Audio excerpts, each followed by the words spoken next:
नमस्कार माऊली. चला ज्ञानेश्वरीच्या सहवासात. ज्ञानेश्वरी अध्याय 7 मधील ओवी 73 ते 78च्या सहवासात आपण जाऊया. ज्ञानोबारायांनी रूपकांच्या साह्याने आपल्याला मार्गदर्शन करताना सांगितलं की या मोह ममता रूपी नदीमध्ये महामीन मोठमोठे मासे फिरतायत आणि ते मासे कसले तर साधू संतांची जी शिकवण आहे त्याच्या विरोधातच वागणं हाच त्या माशांचा स्वभाव आहे. असे मासे फिरतायत. अशा ह्या नदीचं स्वरूप काय आहे आपण अंतर्मुख होऊन विचार केला पाहिजे. यासाठी ज्ञानोबाराय हे वर्णन पुढे चालू ठेवतात. ज्ञानोबाराय म्हणतात, जेथ प्रपंचाची वळणे कर्मा अकर्मांची वोभाणे वरी तरताती वोसाणे सुखदुःखांची. ह्या सृष्टीच्या महापूर आलेल्या नदीमध्ये अर्थात माया नदीचंच हे वर्णन आहे. या माया नदीच्या प्रवाहामध्ये अनेक वळणं आहेत आणि ती वळणं कसली तर प्रपंचाची. अहो, प्रपंच म्हणजे काय तर ज्या ठिकाणी आपल्याला आपल्या सर्व इच्छा वासना पूर्ण करायच्या आहेत, कर्म करायचे आहेत आणि सर्व विषयांचा उपभोग घ्यायचा आहे आणि तो सुद्धा कसा तर पंचमहाभूतांच्या आधाराने. अशी प्रपंचाची वळणं आहेत. या प्रपंचाच्या वळणांमध्ये कर्मा अकर्मांची वोभाणे, कर्म अकर्म योग्य आणि अयोग्य कर्मांची वोभाणे म्हणजे लोंढे येतात. हा माया नदीचाच सगळा वर्णनाचा भाग असल्यामुळे वळणं आली की त्या ठिकाणी पाण्याचे लोंढे आले. हे लोंढे कसले तर योग्य कर्म अयोग्य कर्म यांचे लोंढे येतात. वरी तरताती वोसाणे सुखदुःखांची. आणि या पाण्यावरती वोसाणे म्हणजे केर कचरा, पाण्यावर येणारा केर कचरा तरंगताना दिसतो. ज्ञानोबाराय म्हणतात, हा केर कचरा कशाचा आहे? सुखदुःखांची. नुसता दुःखांचा नाही तर सुख दुःखांचा केर कचरा या पाण्यावरती तरंगताना दिसतो. योग्य कर्मानी सुखाचा, अयोग्य कर्मानी दुःखाचा. असं ह्या महापुराच्या पाण्यातलं स्वरूप ज्ञानोबाराय आपल्या समोर प्रकट करतायत. पुढे म्हणतात, रतीची या बेटा आदळती कामाची या लाटा जेथ जीव फेन संघाटा सैंघ दिसे. आपण बघतो अनेक पर्यटक आनंद घेण्यासाठी, अनेक विषयांचा आनंद घेण्यासाठी समुद्रकिनारी जातात, बेटांवर जातात. म्हणजे थोडक्यात सहल सुट्टीसाठी जातात. तीच उपमा ज्ञानोबारायांनी शेकडो वर्षांपूर्वी इथं घेतलेली आहे. ते म्हणतात, रतीचिया बेटा म्हणजे ज्या ठिकाणी विषय सुख घेता येईल अशीच बेट. त्या बेटांच्या अवतीभोवती जे पाणी आहे अर्थात समुद्र किनारा, त्याच्यावर लाटा तर उसळणारच. आणि ह्या लाटा कशा? कामाची या लाटा म्हणजे विषय सुखाचा आनंद घ्यायचा आहे. तो आनंद घेण्यासाठी वेगवेगळ्या प्रकारच्या ज्या इच्छा निर्माण होतात त्या इच्छांच्याच लाटा त्या बेटांवर येऊन आदळत असतात, त्या किनाऱ्यावर उसळत असतात. आणि ह्या लाटांमधून काय निर्माण होतो तर अर्थात आपण बघतो त्याप्रमाणे पाण्याचा फेस निर्माण होतो. पाण्याचा फेस साचलेला दिसून येतो. त्याला ज्ञानोबाराय म्हणतात, तो फेस कसला? जेथ जीव फेन संघाटा सैंघ दिसे. तर या विषय सुखाच्या बेटावरती इच्छांचा जो एक समूह सतत येऊन आदळत असतो, त्याच्यातून जो फेस उत्पन्न झालेला दिसतो तो फेस म्हणजे जीवन, म्हणजे जीव त्या ठिकाणी निर्माण होतात. सगळे जीव संघ म्हणजे एकत्रित येतात. कशासाठी? इच्छांची पूर्तता करण्यासाठी. विषय सुखाच्या बेटावरती एकत्र येतात आणि मग अहंकाराच्या चळिया वरी मदत्रयाचिया उकळिया, जेथ विषयोर्मीच्या आकळिया उल्लाळ घेती. त्या ठिकाणी मग अहंकाराचे हेलकावे उठतात. अहो, लाटा येऊन आदळतायत म्हटल्यावर हेलकावे उमटणारच. पण हे हेलकावे कसले?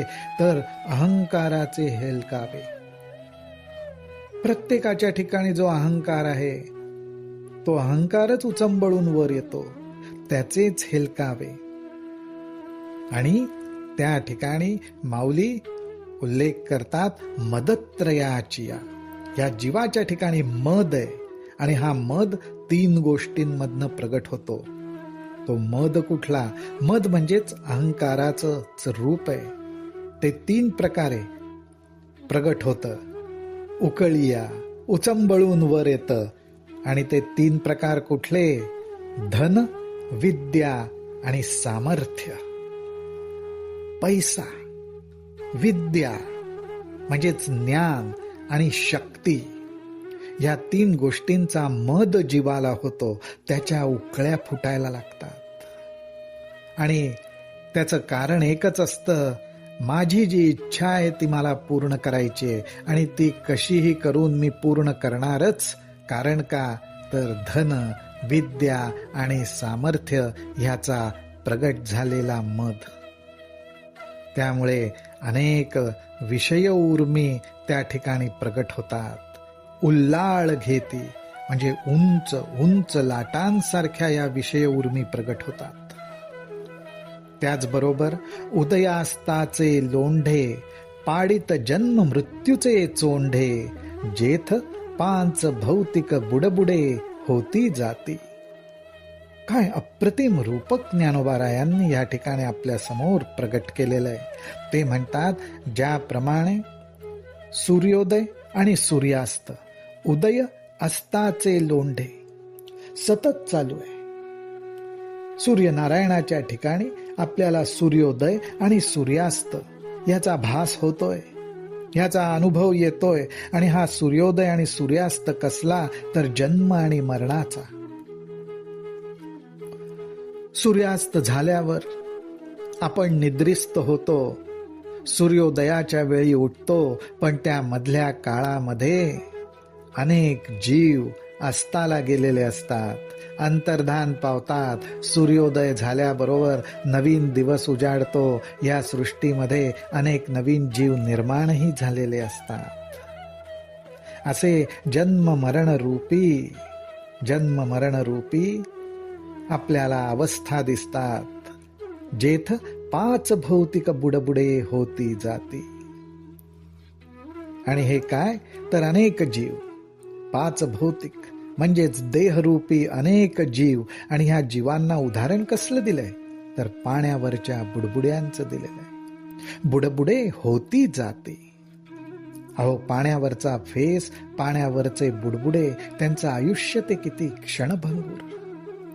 पण त्यांच्या ठिकाणी असलेला अहंकार, धन, विद्या, बळ याचा अहंकार, विषयांच्या अनेक उर्मी, ह्याच्यामुळे जीव स्वतःला अमर समजायला लागतो. पण अत्यंत क्षणभंगूर जीवन असतं. हातात घेऊन पाहायला लागलं तर फेस आणि बुडबुडे काहीच हाती लागत नाहीत. जेथ 5 भौतिक बुडबुडे होती जाती.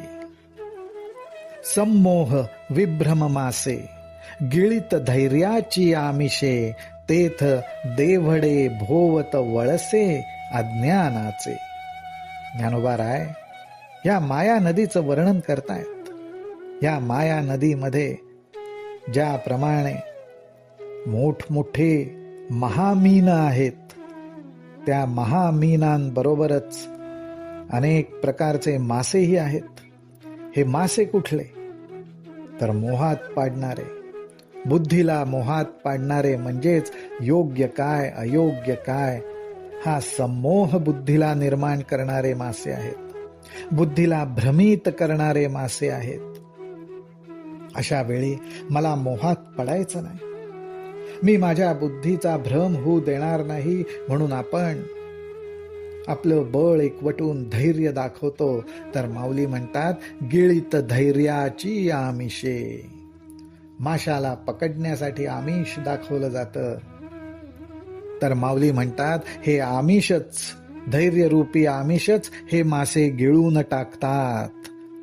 तेथ देवडे भोवत वळसे अज्ञानाचे.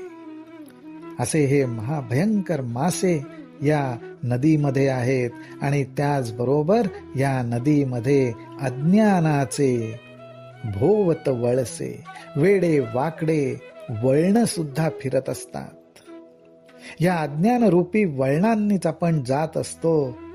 मन भ्रमित झालेलं असतं, योग्य अयोग्य कळत नसतं. अशा प्रकारे आपण ह्या माया नदीमध्ये अडकले जातो. भ्रांतीचे खडुळे, रेवले आस्थेचे अवगाळे, रजोगुणाचे निखळाळे स्वर्गुगाचे.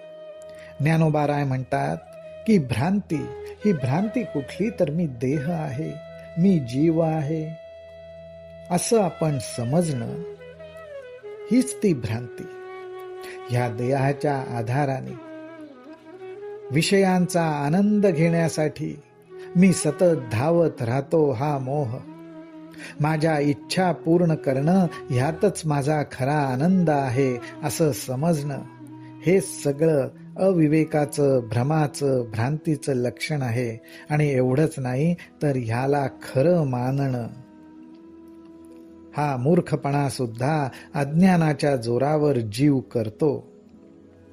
आणि ह्याच भ्रांतीमुळे हे सगळं पाणी गढूळ झालेलं आहे. भ्रांतीचे खडुळे, रेवले आस्थेचे अवगाळे. आणि अर्थात पाणी गढूळ झाल्यामुळे खाली सगळी दलदल साचलेली आहे, सगळा गाळ बसलेला आहे. आणि हा गाळ कसला, ही दलदल कसली, तर आस्थेची, इच्छेची, विषय वासनांची. पण ह्याच्यातून मला माझी सुटका करायची आहे. ह्याच्यासाठी आपण योग्य काय अयोग्य काय ह्या दृष्टीने कर्म करतो. आणि कर्माच्या मागे कुठला गुण असतो, तर रजोगुण असतो. पण मनामध्ये मला विषयांपासून आनंद मिळावा, मला सुख मिळावं, ह्या इच्छेपोटी आपण कर्म केलं. ते कर्म रजोगुणातूनच घडतं. पण ते कर्म सुद्धा जीवाचे पाय रोवूनच टाकतं, अडकवून टाकतं. ते कुठे, तर स्वर्ग सुखाच्या कल्पनेने. विषयांमधून आनंद मिळणार, मी चांगलं कर्म करणार, त्याचं उत्तम फळ मला मिळणार. आणि असा हा जो रजोगुणाचा आवेश आहे, खळाळे स्वर्गू गाजे, तो स्वर्गापर्यंत सुद्धा पोचतो. म्हणजे नुसता इथे विषयांचा आनंद घ्यायचा एवढंच नाही, तर अनेक सत्कर्म करून त्यातून मला स्वर्गसुख मिळेल, हा आवाज स्वर्गापर्यंत गाजतो. असं वर्णन ज्ञानोबारायांनी केलेलं आहे. रामकृष्ण हरी, रामकृष्ण हरी, रामकृष्ण हरी.